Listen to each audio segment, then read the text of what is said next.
नमस्कार दोस्तों, हम आज के दौर में एक बहुत बड़े संकट से गुजर रहे हैं। 44 की उम्र हो, कभी 50 की उम्र, 35 की उम्र में दिल के दौरे, ब्रेन स्ट्रोक्स और अनिद्रा एक आम शब्द हो चुका है हर घर में। अनिद्रा यानी कि नींद ना आना, स्लीप डेप्रिवेशन। ये जो भी इंसान प्रोफेशनली अपना काम कर रहे हैं, चाहे वो व्यापारी हो, चाहे वो चार्टर्ड अकाउंटेंट हो, चाहे वो डॉक्टर हो, काम का स्ट्रेस हो सकता है। किसी भी बहाने लोग अपनी नींद और अपनी सेहत से बहुत दूर जा रहे हैं। कारण क्या है? देखिए, स्ट्रेस तो हमेशा से रहे हैं, आज कुछ है कल कुछ थे, पर हुआ क्या जिस कारण से हम अपने शरीर को, जो 100 वर्ष चिर आयु कही जाती है, 100 वर्ष की जिंदगी बिल्कुल सेहतमंद होनी चाहिए, हम उस 100 वर्ष को ना पाकर मात्र 20 से 30 वर्ष में बीमारियों का शिकार हो जाते हैं। सीए अनुज गोयल जी हमारे साथ हैं।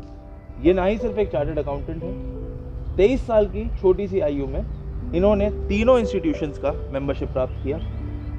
20 वर्ष सेंट्रल काउंसिल को दिए, 6 वर्ष इन्होंने ब्रांच को दिए, 3 वर्ष रीजनल काउंसिल को दिए। एक पूरा इंस्टीट्यूशन, एक रिलायबल इंस्टीट्यूशन जहां बच्चों को लॉ की और अलग अलग पोस्ट ग्रेजुएट एंड ग्रेजुएट शिक्षा देते हैं। इतने स्ट्रेस के बावजूद कभी भी आप इनको लो ऑफ एनर्जी नहीं देखते। जब हमने इनसे बात की तो इन्होंने कहा इसका जो राज है वो इनका ऑर्गेनिक लाइफस्टाइल है। आप धरती और सभ्यता से जुड़े हुए हैं। तो सर, पहले तो मैं चाहूँगा आप थोड़ा इस चीज़ पे प्रकाश डालें कि ये लाइफस्टाइल है क्या, आप जो ऑर्गेनिक लाइफस्टाइल आप जिसे कहते हैं। नकुल जी, मुझे बहुत अच्छा लगा कि आपने ये चर्चा आज रखी। हमारा शरीर पंच तत्वों से बना हुआ है और मुझे लगता है कि हम लोग उसी को भूल गए हैं और हर चीज़ कृत्रिम हो गई है। अगर जितना हम मिट्टी से जुड़े रहेंगे, जितना हम अपनी संस्कृति, जो हमारे ऋषि मुनियों ने जो भी एक पद्धति बनाई, वो सबसे ज़्यादा साइंटिफिक है, मतलब सबसे ज़्यादा वैज्ञानिक है। अगर आज की तारीख में आप देखेंगे तो हम सब लौट कर आ रहे हैं कि मिट्टी के बर्तनों में हम दाल बनाएं, प्रेशर कुकर को काम में न लाएं, फ्रिज में हम सब्जियां ना रखें, दालें ना रखें, एयर कंडीशनिंग को कम से कम यूज में लाएं या ना लाएं, और माइक्रोवेव को, जापान में माइक्रोवेव सब हटा दिए गए होटल से, रेस्टोरेंट से, घरों से।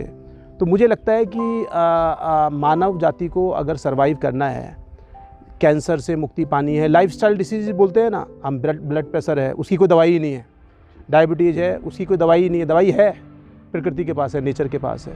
अगर हम प्रकृति के पास दोबारा से पहुंचते हैं, वापस पहुंचते हैं, और जो मुझे लगता है वो ज्ञान का भंडार हमारे ऋषि मुनियों ने, हमारी माताओं के पास है। अगर हमारी जो रसोई है, वो रसोई जितनी भी डॉक्टरों के पास कोई विद्या नहीं होगी, उससे ज़्यादा विद्या, उससे ज़्यादा ज्ञान हमारी माताओं और बहनों को है। और कब किस सीज़न में कौन सी चीज़ बननी है, सुबह कौन सी चीज़ ठीक रहेगी, दोपहर को कौन सी चीज़ ठीक रहेगी, रात को कौन सी चीज़ ठीक रहेगी, सर्दियों में कौन सी चीज़ ठीक रहेगी, किस तरीके से बननी है, उसमें क्या चीज़ डलना है। मुझे लगता है आज की तारीख में भी अगर हम कोरोना से लड़ पाए, ये बहुत बड़ी बात है कि मोदी जी हैं, पर उसके मुझे लगता है हमारी जो इम्यूनिटी है, हमारी जो लाइफ स्टाइल है, अभी भी जो हमारे यहाँ एक पद्धति है कि हमारी जो रसोई है, वो रसोई बिल्कुल उसी तरीके से साइंटिफिक पद्धति से काफ़ी हद तक जुड़ी हुई है। और पिज़्ज़ा बर्गर से अभी भी हम काफ़ी दूर हैं। तो उसी की वजह से कोरोना जैसी महामारी से हम बच पाए। ब्राज़ील जैसे छोटे देश में कल की 4000 लोगों की डेथ की फिगर है। अगर 4000 लोगों की ऑफिशियल डेथ की फिगर है तो हो सकता है वहाँ पर 10-12 हज़ार लोग एक दिन में मर रहे हों। यूएसए जैसे सबसे बड़े देश में, जहाँ पर सबसे अच्छी हेल्थ सर्विसेज हैं, जो सबसे ज़्यादा डेवलप्ड कंट्री है, अगर 2-2 हज़ार लोग डेली मरे हैं और लाखों लोग, मुझे लगता है 3 लाख लोगों से ज़्यादा की उसमें डेथ हुई है, तो मुझे लगता है कि इसमें सबको सोचने को मजबूर कर दिया है कि जो भारतीय संस्कृति है, भारतीय पद्धति है, वो सर्वश्रेष्ठ है।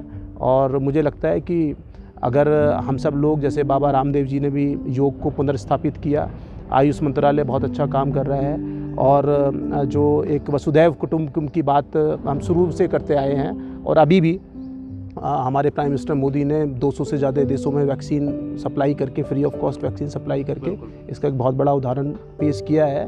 तो मुझे लगता है कि हम सभी लोगों को विशेष तौर पे जो पढ़े लिखे लोग हैं उन सबको आगे आना चाहिए और कैसे किस तरीके से हम अपने को स्वस्थ रख सकते हैं। हम स्वस्थ रहेंगे तो समाज स्वस्थ रहेगा, समाज स्वस्थ रहेगा तो देश स्वस्थ रहेगा, और देश स्वस्थ रहेगा तो मुझे लगता है मानव जाति स्वस्थ रहेगी। सर देखिए, मैंने एक चीज़ नोटिस करी है या मैंने गौर फरमाया कुछ समय पहले, हम जितना पढ़ाई लिखाई कर लेते हैं आज की डेट में, तो 3 तरह की कुकिंग हो सकती है। एक तो हो सकती है कि खाना आपने बना बनाया स्विगी से मंगाया, उसको माइक्रोवेव में घुमाया और आपने खा लिया, इसे भी लोग कुकिंग मानते हैं कि जी मैंने घर का एक खाना लगा लिया।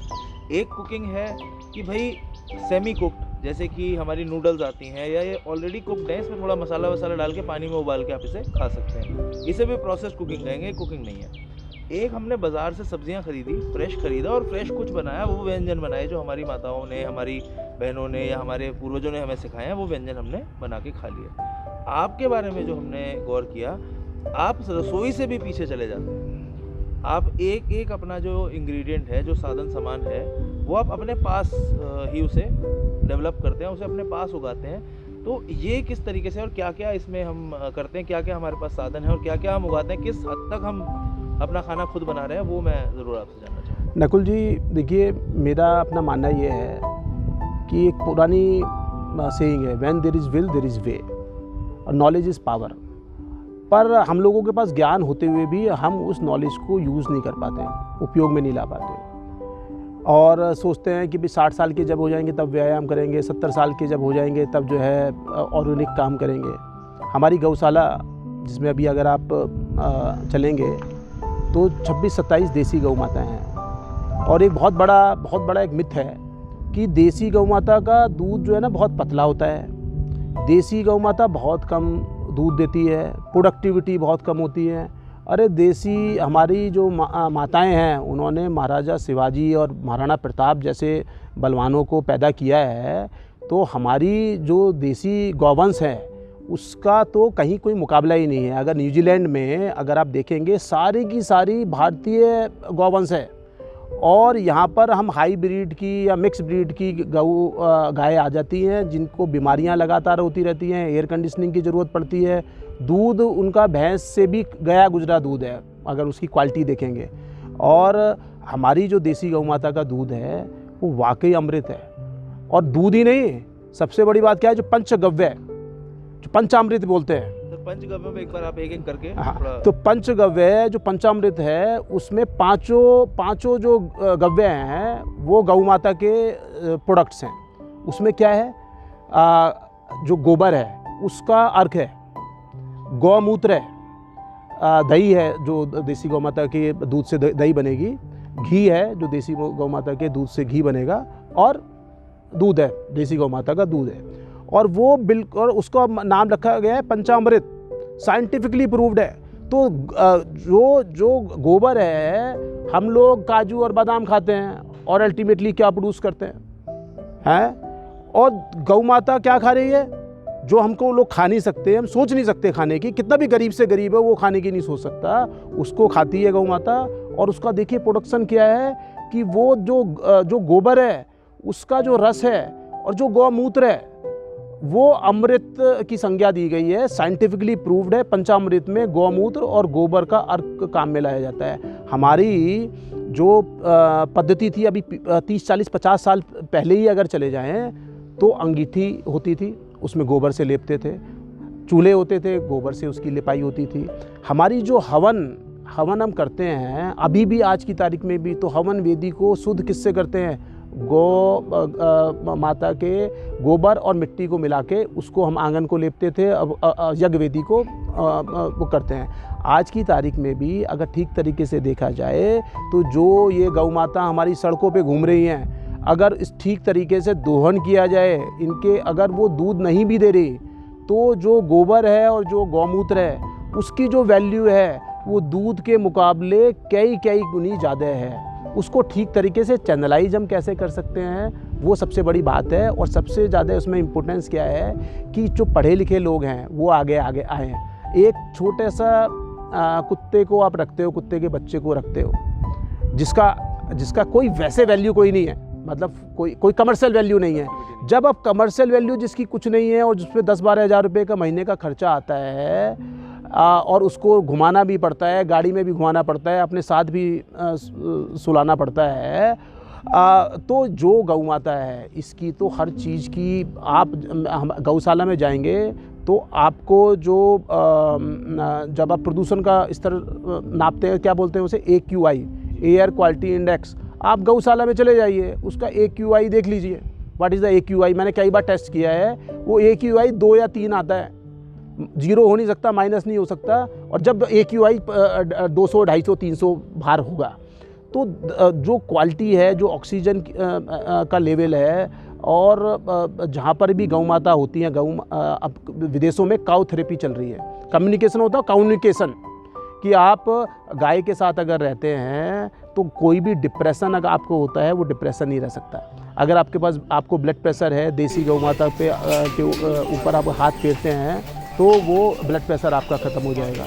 और जो इस देसी गौ माता का जो घी है, देसी गौ माता का जो दूध है, देसी गौ माता का जो छाछ है, दूध है, इसकी जो क्वालिटी है that can't be compared with the quality of other milk products. तो हो क्या रहा है कि हमारे देश में तो हम भैंस को और हाइब्रिड जर्सी गायों को लेके आ रहे हैं, और हमारे देश से देसी गौ माता की प्रजाति न्यूजीलैंड में जाके और ऑस्ट्रेलिया में जाके आपको वहाँ पे एक ढूंढने से नहीं मिलेगी जर्सी गाय।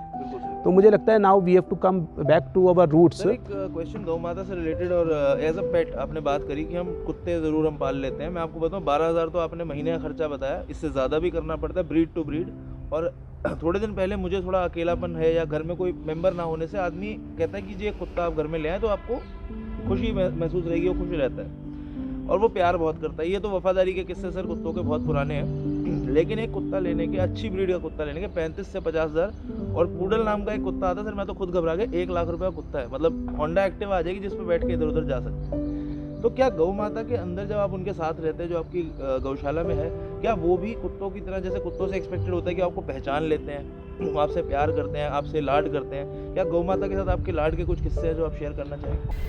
देखिए, ये बहुत बड़ा मुझे लगता है कि एक बहुत बड़ा एक मिथ है कि अगर हम कुत्ते को पालते हैं तो कुत्ता बहुत वफादार होता है, रखवाली करता है, और गौ माता के साथ ऐसा कुछ नहीं है। मैं आपको सही बात में बताऊं, अगर आप गौशाला में चलिए और अगर उसे लगेगा कि अनुज जी को, है ना, बहुत प्यार करती हैं, कि अनुज जी को कोई खतरा है, कोई कुछ नुकसान पहुंचा सकता है, तो वो आपको उनके आसपास फटकने नहीं देंगी। हो सकता है सींग मारे, हो सकता है आपको लात भी मार सकती है। और दूसरा, मैं जैसे ही गौशाला में पहुंचूंगा, सारी गौ माता तुरंत जो है ना वो उड़ जाएंगी, और आप पहुँचें या और कोई पहुँचे, है ना, जिसको वो ठीक तरीके से पहचानती नहीं, जिससे ठीक तरीके से प्यार नहीं करती, तो वो जहाँ पर हैं, जैसे हैं, जिस तरीके से हैं, वो वहाँ पर हैं। तो गौ माता बहुत अच्छी तरीके से पहचानती है। और हमारे जैसा एक कॉलेज है, यहाँ पर कोई बाहर वाला रात को पटक भी नहीं सकता, क्योंकि उन्हें पता है गौशाला है, और गौ माता चाहे खूंटा तोड़ के सुरक्षा करे आपकी, आपके परिवार की और आपके संस्थान की, पर वो आपको बाल माता नहीं आने दे सकती। हमारे दनकौर में मैं दनकौर से हूँ, छोटा सा गांव है, तो वहाँ पर बहुत पहले की बात है, हम बहुत छोटे छोटे थे, तो रात को कुछ हथियारबंद लोग आ गए और वहाँ पर हमारी गौ माता थी, तो वो उसे पता लग गया, तो वो उन्होंने खूंटा तोड़ के उसको मारने के लिए, बचाने के लिए वो दौड़ी। उन्हें अल्टीमेटली अपनी गोली चला के उसको मारना पड़ा, पर जब क्योंकि गोली चल गई तो आवाज़ आ गई और उसके बाद उन्हें भागना पड़ा, तो उन्होंने हमारे प्राणों की रक्षा की अपनी जान देके। तो ये हम लोग समझ नहीं पाते हैं, नहीं तो गौ माता जितनी उसमें समझ है उतनी समझ तो हो सकता है किसी प्राणी में ना हो। एक सर छोटा सा, मतलब हम यहाँ गौशाला आए जब आपकी, तो हमने सुना एक गौ माता का नाम श्री राम करके आपने रखा है। श्री राम एक पुरुष संज्ञा है, तो एक गौ माता को ये संज्ञा मिलने के पीछे की क्या कहानी है? नहीं, वो है बछड़ा ही है वो, पर जिस दिन हमारी राम जन्मभूमि का शिलान्यास का कार्यक्रम था, मोदी जी भी आए हुए थे, उसी दिन उसका जन्म हुआ था। तो उस दिन उसका जन्म हुआ तो उसका नाम हमने श्री राम रखा। और इसी तरीके से अभी एक बछड़ा और हुआ, उसका बुधवार को जन्म हुआ, तो उसका नाम बुद्धा रखा। तो इस बहाने आपको एक तो भगवान का नाम भी याद रहेगा, और दूसरा बात, आप उसके नाम से आप उसे पुकारोगे ना, वो रिकॉग्नाइज करेगा। अब जैसे हमारी ये गौ माता सरस्वती है, तो सरस्वती माँ बोलोगे आप तो सरस्वती आपको रेस्पॉन्ड करेगी। एक गौ माता का नाम गौरी है, गौरी माता के नाम पे रखा है गौरी, वैसे तो काली है वो, ठीक है ना। तो लोगों ने कहा यार गौरी, ये तो काली है, गौरी क्यों रखा? मैंने गौरी माता उसके ऊपर रखा, किसी वजह से रखा होगा। तो अगर आप उसे गौरी पुकारोगे तो और कोई रेस्पॉन्ड नहीं करेगी, वो रेस्पॉन्ड करेगी। तो बड़ी समझदार होती हैं ये, ऐसा कुछ नहीं है कि समझदारी कोई कुत्ते में ज़्यादा होती है और गौ माता में कम होती है, और बहुत समझदार होती है, बहुत रेस्पॉन्ड करती हैं, और कभी नहीं मारेंगी आपको। अगर आप उनकी देखरेख करते हैं तो उन्हें समझ में आ गया कि हमारे जो है ना अमित जी हमारे परिवार के सदस्य हैं, तो आपको चाहे कितनी भी मारने वाली गौ औसी होती है, औसी गौ माता थोड़ी सी चंचल होती है, सींग मार देती हैं, पर अगर मुझे पता है कि अनुज जी जो है उनके परिवार के सदस्य हैं, तो किसी को भी सींग मार दें पर उनको नहीं मारेंगी। तो बड़ी समझदार भी होती है, ऐसा कुछ। तो अगर कंपेयर किया जाए सर, जैसे आपने कहा कि आपने गौ माता का बहुत समय आपने अब तक बिताया है, तो अगर मैं दूसरे पेट्स की बात करूँ, जैसे कि लोग बिल्ली भी पालते हैं, या अगर कुछ लोगों को हमने देखा है कि बकरे भी घर में पाल लिए जाते हैं, और मतलब छोटे जानवर बहुत, कछुआ भी रखते हैं, मछली भी रखते हैं, बहुत जानवर रखते हैं। मेरे जो सवाल है वो इस बारे में है कि इन सब जीवों को इनकी प्रकृति से बाहर लाना पड़ता है, यानी कि मछली को समंदर से निकालोगे या नदी से निकालोगे तभी तो घर में लाओ। बिल्ली हर घर में जा सकती है, वो सिर्फ एक घर में बंद के रहेगी। कुत्ता भी सड़क पर घूम सकता है, वो एक घर में बंद है। पर गौ माता के बारे में जैसा मेरा अपना एक्सपीरियंस है गौशालाओं के साथ, कि ये बहुत प्रसन्न रहती हैं अपने सराउंडिंग में, तो क्या ये कहना ठीक रहेगा कि थोड़ी सी अगर हम इनके हिसाब की व्यवस्था करते हैं तो ये जीव अपनी प्रकृति के सही स्थान पर पहुंच जाते हैं? देखिए, गौ माता का जो प्राकृतिक जो वास है वो मनुष्य के साथ, ये परिवार का ही सदस्य होती थी। जो बैल होते थे वो हमारे खेती में काम आते थे, माल ढोने के भी काम में आते थे। जो अच्छी नस्ल के बैल होते थे वो सांड बन जाते थे, जिससे जो है आगे प्रजनन अच्छा हो। और जो गाय होती थी वो दूध के भी काम में आती थी, और उनका गोबर है, उनका गौमूत्र है, वो भी औषधि के भी काम में आता था। कहीं ना कहीं पाश्चात्य संस्कृति का जो अनुकरण हुआ, जो बाबू संस्कृति बनी हमारी, जो मैकाले की शिक्षा पद्धति हमारे देश में आई, उसमें हमारा जो ज्ञान विज्ञान था, संस्कृति, उसको भूलकर हमने जो उनके पास अधकचरा ज्ञान था, उस ज्ञान को हमने ये समझा कि वही सबसे अच्छा मार्ग है, जिस पे हमें चलना चाहिए। और इसी वजह से आपको रास्ते में अभी भी गौ माता घूमती हुई नजर आ जाएगी। पर अगर वो दूध नहीं भी देती हैं, मैंने देखा है, हमारे पास एक गौ माता है नकुल जी, जो हम रास्ते में कहीं पे वो परेशान हो रही थी, बिल्कुल हड्डियों का ढांचा थी, वो बिल्कुल हड्डियों का ढांचा थी, मरणासन अवस्था में थी, और उसको हम अपनी गौशाला में लेके आ गए। 4 साल तक वो उन्होंने गर्भ धारण नहीं किया। 4 साल बाद उसने गर्भ धारण किया, इतना सुंदर बच्चा हुआ, इतना अच्छा उसने दूध दिया, और जो बिल्कुल मरणासन अवस्था में थी, जो अगर 2-4 दिन अगर उसका ध्यान नहीं रखा जाता तो हो सकता है उसके प्राण नहीं बचते। तो हमने ऐसा समझ लिया कि वो गौ माता का अगर हम ध्यान रखेंगे, अगर उसको ठीक तरीके का देख रेख होगी, तो उसकी प्रोडक्टिविटी तो 7-7, 8-8, 10-10 साल तक चलती है। और उसके बाद भी जो उसका गौमूत्र है, जब उसका प्रोडक्टिविटी का टाइम खत्म हो जाता है, प्रोडक्टिविटी समझ रहे हैं ना, जब वो दूध नहीं दे पाएगी, बच्चा नहीं जन पाएगी, तो जो गौमूत्र होता है वो सबसे अच्छा है।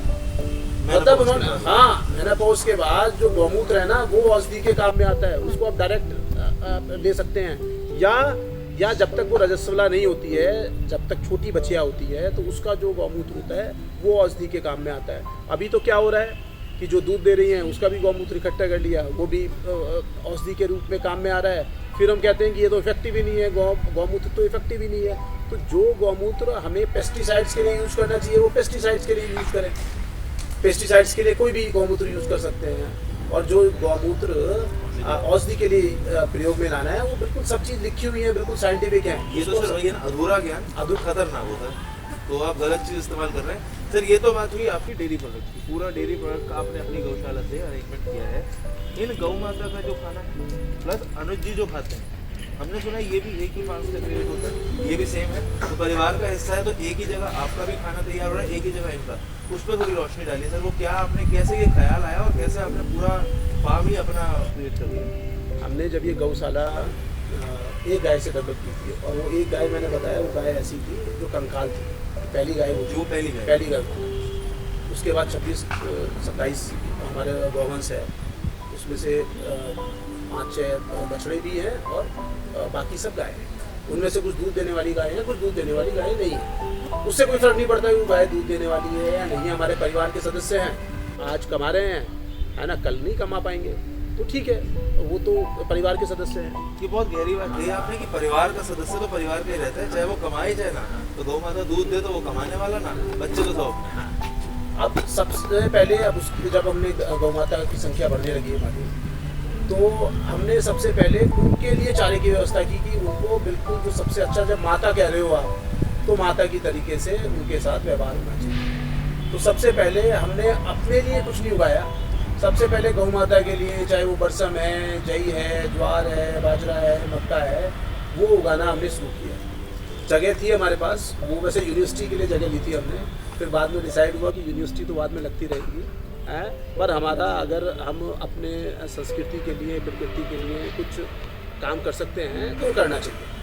और हमारी एयर कंडीशन गाड़ी दिन में 2 बार जाती है गौ माता का चारा लेने के लिए, और ऐसा साल में एक दिन भी ऐसा नहीं होता कि गौ माता के लिए हरा चारा हमारे पास अवेलेबल ना हो। जो सूखा चारा भी होता है, जो फॉडर होता है, जो गेहूं का भूसा होता है, वो भी कभी कभी ज़रूरत होती है उसको, तो उसके लिए हम गेहूं उगाते हैं।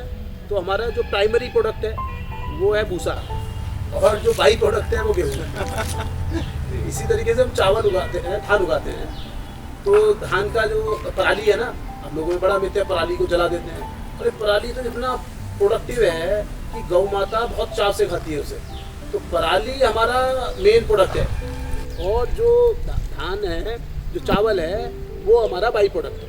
सर आप ये समझिए, कहते हैं बचपन में माँ तो वो खा लेती है जो बच्चे थाली में छोड़ देते हैं, तो गौ सच में माता है कि हम जो खा के, जिसको हम जला देते हैं, वेस्ट करते हैं, वो हमारी माँ जो गौ माता है वो उसे ग्रहण करके और उसके बदले भी हमें पंच तत्व दे देती हैं। तो ये इस तरह से आपका खाना जो है ऑर्गेनिकली होना शुरू हुआ। और इसमें अभी जैसे गेहूँ है, तो गेहूँ हम भी खाते हैं, गौ माता को भी खिलाते हैं। मक्का है, हम भी खाते हैं, गौ माता को भी खिलाते हैं।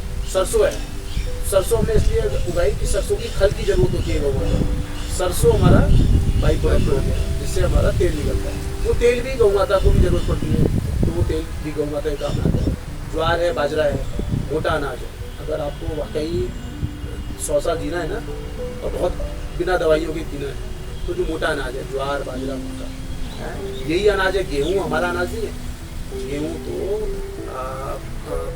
पाश्चात्य जगत का वो अनाज था जिसको वो अपने पशुओं को खिलाने के लिए काम में लाते थे।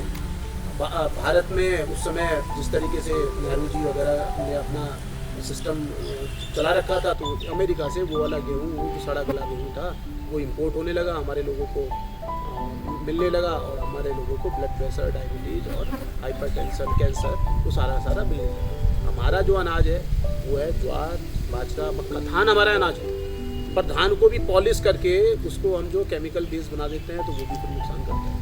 तो हम अभी धान भी उगा रहे हैं, ज्वार भी उगा रहे हैं, बाजरा भी उगा रहे हैं, मक्का भी उगा रहे हैं, सरसों भी उगा रहे हैं, स्ट्रॉबेरी भी है, वहाँ पे सारी दालें भी हैं, सारी तरीके की सब्जियाँ भी हैं, और कॉस्ट नहीं आती है।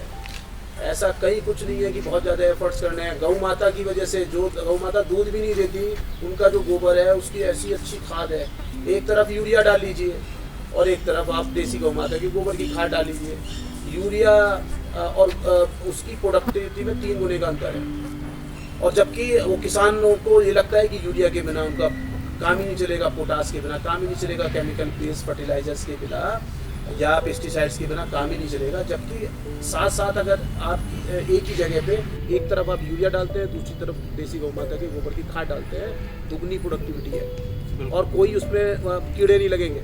और साथ में गौमूत्र हम इकट्ठा करते हैं, गौमूत्र, और उसको आप पेस्टिसाइड्स के रूप में यूज़ कर सकते हैं, उसमें और सारी चीज़ें भी मिला सकते हैं, नहीं तो डायरेक्टली भी यूज़ कर सकते हैं पानी मिला के।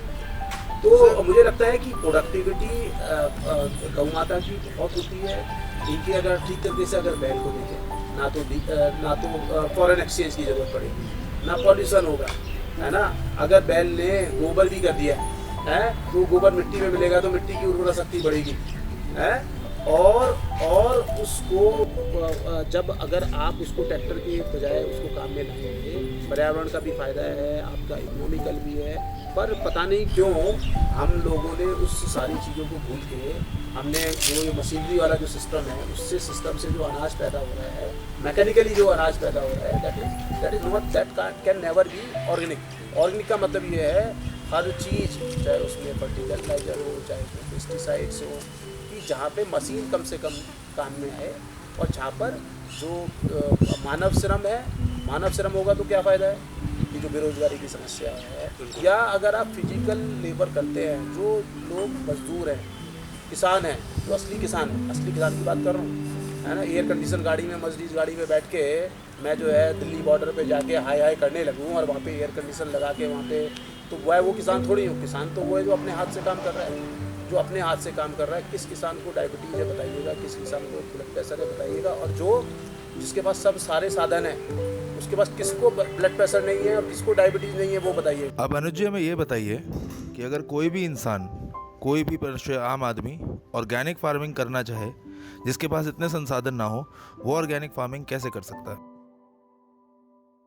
सोच की बात है। अगर आपके पास घर पर बहुत कम जगह भी है, आप गमलों में ऑर्गेनिक फार्मिंग कर सकते हो, आप अपनी छत पे ऑर्गेनिक फार्मिंग कर सकते हो। आपकी जो किचन का वेस्ट है वो, उससे आप ऑर्गेनिक खाद बना सकते हो। आपको जो वेस्ट इधर उधर फेंकना पड़ता, कूड़े में वो सड़ता, उसकी आप खाद बना सकते हो। आपका जो आपने आरओ सिस्टम लगाते हैं, आरओ सिस्टम लगाना चाहिए नहीं लगाना चाहिए मैं नहीं कह सकता, नहीं, वैसे तो मना ही करते हैं कि आरओ सिस्टम का जो पानी होता है उससे आपको जो जरूरी आयरन है, कैल्शियम है और मिनरल्स हैं वो नहीं मिलते। पर उसके बाद भी अगर आपने आरओ सिस्टम लगाया हुआ तो उसका पानी जो अगर 2 लीटर पानी है तो उसमें से आधा लीटर पानी आपको देता है, 1.5 लीटर पानी वो वेस्ट होता है। तो उस पानी के कैसे प्रयोग में ला रहे हो? अगर जो तीसरा महायुद्ध होना है वो तो जल के लिए होना है, पानी के लिए होना है, तो हम इतने पढ़े लिखे लोग हैं, उस पानी को क्या यूज में ला रहे हैं? तो उस पानी को आपने क्या पोछे लगाने के लिए यूज में लाया? वो तो करो ना, पहले अपनी सेवा कर लो और उसके बाद समाज की सेवा तो अपने आप हो जाए। जैसे मुझे लगा कि मैं अभी 28 वर्ष का हूँ और अभी आगे बहुत लंबी ज़िंदगी पड़ी है, प्रोफेशनल हम भी हैं, स्ट्रेस हमें भी है, तो ऐसा क्या कर सकते हैं कि हम कुछ बेहतर करें? तो सवाल तो ये लेके आया था कि ऑर्गेनिक लाइफस्टाइल क्या है, लेकिन जवाब ये मिला कि सद्भावना जो होती है ना, उससे इंसान का पूरा जीवन बदल जाता है। तो अनुज जी की सद्भावना थी एक गैया के लिए, जो मैं समझ पाया। उस गैया से गौशाला बनी, गौशाला से चारा, और चारे से माता का जो बाय प्रोडक्ट था वो हमारी पूरी लाइफ स्टाइल को ऑर्गेनिक हो गया। तो यहाँ मेरे आपको कुछ सवाल है सर। एक तो आपकी एज कितनी, क्योंकि आपको देख के, आपके साथ मिल के, आपके साथ रह के एज का अंदाज़ा नहीं लगाया, तो आपकी एज कितनी? आई जस्ट कम्प्लीटेड 50 साल का हूँ। और मेरा अपना मानना ये है कि जानकारी सभी को होती, और हम इंतजार करते रहते हैं कि पहले हम लाइफ में कुछ अचीव कर लें, एक पर्टिकुलर एज के बाद देखेंगे, रिटायरमेंट के बाद देखेंगे, उसके बाद समाज के लिए अपने लिए सोचेंगे। मुझे लगता है कि मैं कभी कभी कहता हूँ, है ना, लाइटर साइड पे, कि there is never a tomorrow को दो मारो जी। कि कभी भी आपको जो करना है आज कीजिए, कल का तो कुछ ही नहीं पता। कोरोना ने बताया है ना कि आपका नेक्स्ट मोमेंट का पता नहीं है। तो अब प्राइम मिनिस्टर मोदी ने स्वच्छ भारत अभियान शुरू किया। बताओ, हमारे देशवासियों को बताना पड़ेगा स्वच्छता की कितनी इम्पोर्टेंस है। हमारा देश जिसने एक एक चीज़ को यूज करना सिखाया है। पत्ते को कभी भी ऐसा नहीं होता था गाँवों में कि जो पत्ता है, पेड़ पे से जो पत्ता गिर रहा है उसकी खाद न बनेगी। और हम क्यों नहीं बना रहे हैं? हम क्यों यूरिया की तरफ जा रहे हैं? उस पत्ते की खाद क्यों नहीं बन रही है? गौ माता के लिए आप जो फल खाते हैं उसके छिलके हैं, सब्जियां खाते हैं उसके छिलके हैं, वो छिलके कैसे गार्बेज हो सकते हैं? वो गौ माता का इतना अच्छा आहार है कि उससे बढ़िया कोई आहार नहीं हो सकता। और मुझे लगता है कि मैंने देखा है बहुत बड़ी बड़ी ज़मीनें होती हैं हमारी, बहुत ज़मीनें होती हैं, फार्म हाउस है। फार्म हाउस पे क्या होता है, फार्म हाउस पे आपने कमरा बना लिया, आपने पिकनिक मनाने के लिए, आपने शाम को बैठने के लिए, शाम से मतलब समझ सकते हो आप शाम का क्या मतलब है। पर वहाँ पे जो होना चाहिए, फार्म हाउस का मतलब है एक छोटा सा गांव, है ना, एक छोटा सा खेत। उस छोटे से खेत पे क्या होना चाहिए, सोलर पावर होनी चाहिए। हमने अपने कॉलेज को हमने एक छोटा सा गाँव बनाया हुआ है। यहाँ आपको सोलर एनर्जी मिलेगी, यहाँ आपको आंवले के पेड़ मिलेंगे, यहाँ पे आपको जो अगर गुलाब नहीं मिलेगा तो देसी गुलाब मिलेगा, जिसमें खुशबू आती है, जिससे गुलकंद बनता हो, जिससे पे बैठ के भौरा, है ना, जिसका गुलकंद चूसता हो, जिस पे बैठ के जो मधुमक्खी है वो रस ग्रहण करती हो और शहद बनाती हो।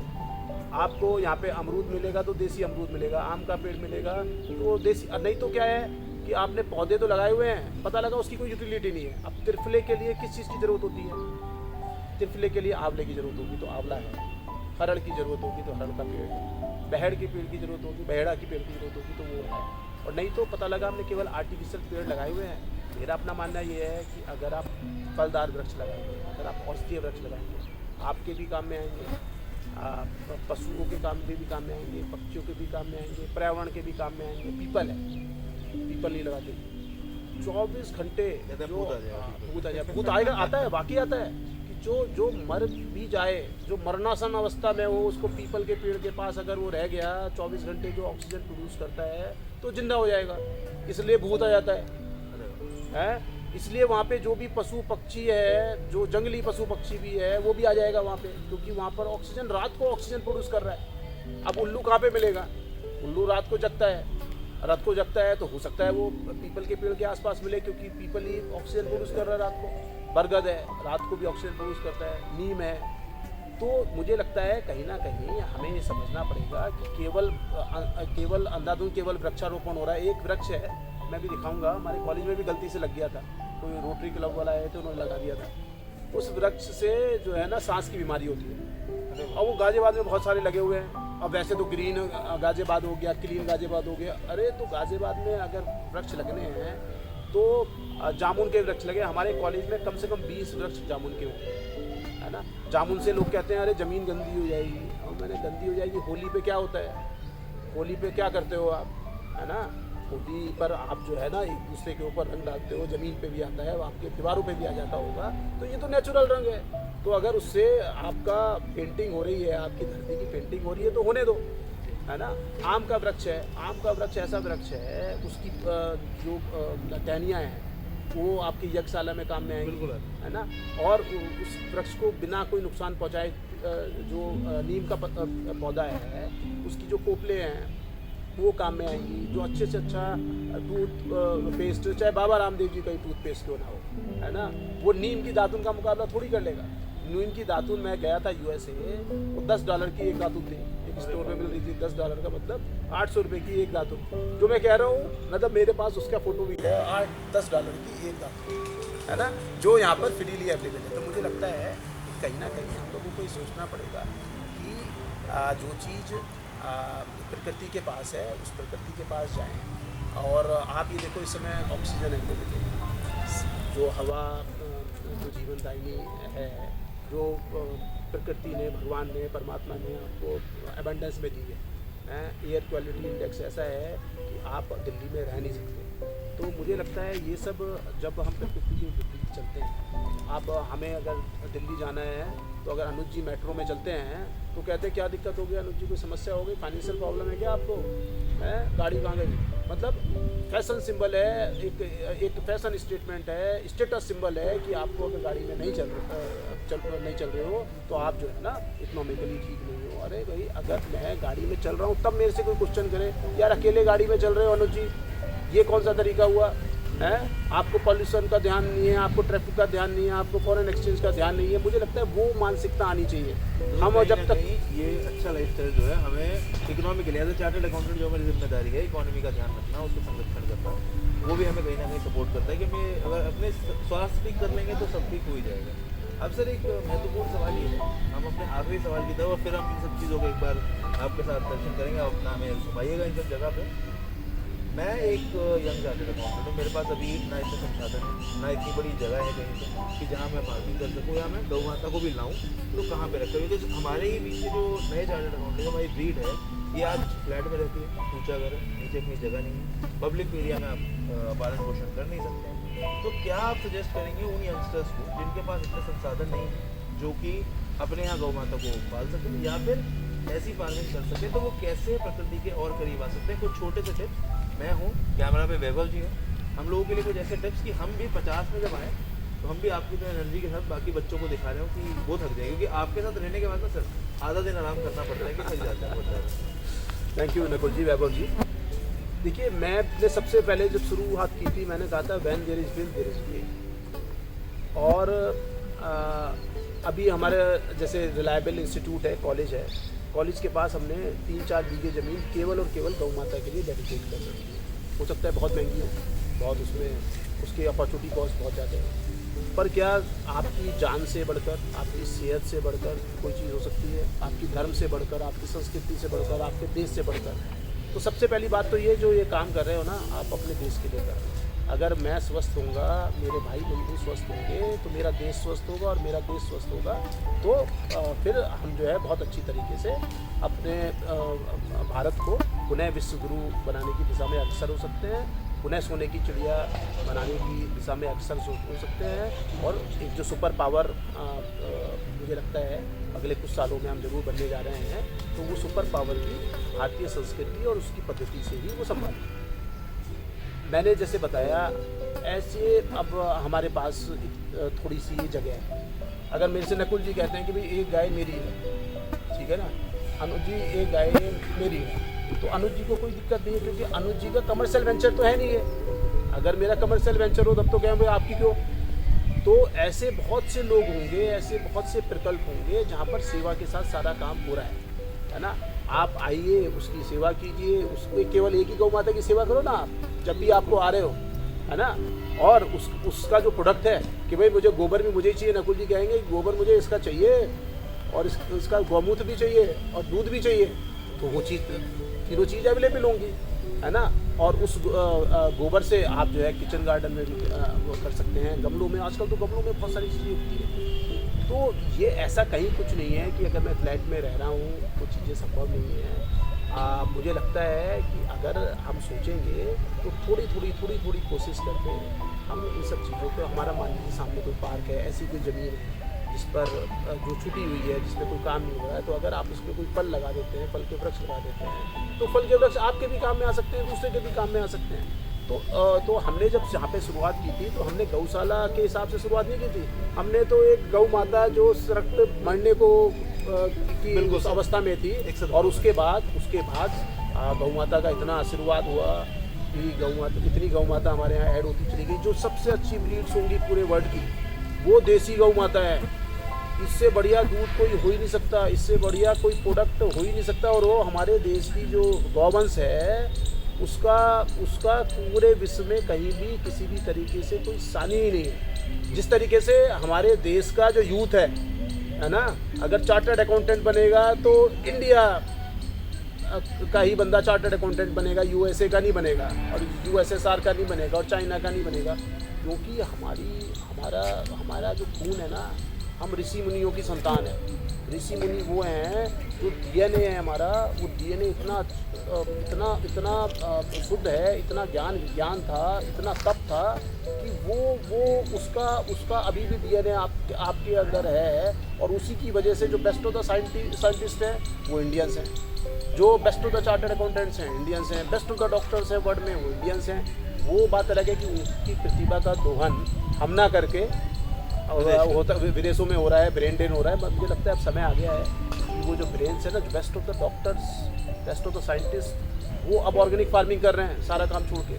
वो उनकी गौशालाएं हैं सारा काम छोड़ के, क्योंकि उनको पता लग गया कि अल्टीमेटली जो उनका उद्धार होना है, जो उत्थान होना है, वो धरती से, प्रकृति से जुड़ के ही हो। तो आज एक शाम की रोचक वार्तालाप में हमें यही समझ में आया कि आपको प्रकृति के करीब रहना है, इसी से आप पहली बात तो जी पाएंगे और एक अच्छा जीवन जी पाएंगे। इसी के साथ अनुज जी ने आखिर में हमें सलाह दी कि अगर आपके पास सक्षम है तो आप ना सिर्फ खुद के लिए बट अपनी जगह पे अगर आप 20 गैयाँ रख सकते हो तो 21 भी किसी युवा की, किसी यंगस्टर की जिस पे साधन संसाधन नहीं है, तो मेरी गैयाँ तो अनुज जी आपके यहाँ पे हम अब प्लेस कर देंगे। बिल्कुल बिल्कुल। और अगर आप युवा हैं तो किसी सक्षम जो भी गौवंश की रक्षा कर रहे हैं उनके साथ जुड़िए, कम से कम एक गैया अपनी उनके यहाँ पे उसकी सेवा कीजिए, उसका प्रोडक्ट आप लीजिए। प्लस ये ऑर्गेनिक फार्मिंग जो है ये कोई बहुत विचित्र चीज़ नहीं है, इसे बहुत बड़ा मान के आजकल डराया जा रहा है हमें। तो अनुज जी ने कहा तो बहुत सिंपल है, एक गैया से पालना शुरू करा, धीरे धीरे फार्मिंग करा दी, हो गई ऑर्गेनिक फार्मिंग। तो ये तो सच है, रियलिटी है, उस पर आना थोड़ा सिंपल रहेगा। हमने यही सीखा कि ऑर्गेनिक लाइफस्टाइल जो है वो हमारे लिए कितना ज़रूरी है। सर 50 ईयर्स के अनुज गोयल जी मेरे साथ बैठे हैं, मुझे लग नहीं रहा है हमारी उम्र में ज़्यादा फर्क शायद आपको ना महसूस हो। तो मैं आपसे सिंपल ये बात कहूँगा कि अनुज जी बहुत बहुत धन्यवाद, आपने इतना वक्त दिया।